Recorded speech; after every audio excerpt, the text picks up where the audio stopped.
السلام علیکم ورحمۃ اللہ وبرکاتہ۔ بسم اللہ الرحمن الرحیم۔ شیطان کے آگے ڈھال بننے والا وظیفہ۔ صحیح مسلم حدیث نمبر 2691۔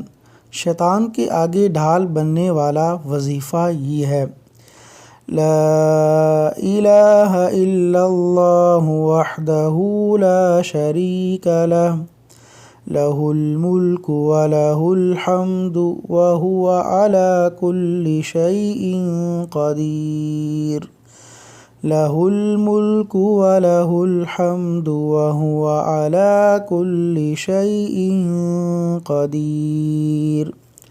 100 مرتبہ صبح کے وقت جو انسان روزانہ 100 بار یہ کلمہ پڑھ لے تو اس کے لیے تمام دن شیطان کے شر کے سامنے ڈھال بن جاتا ہے۔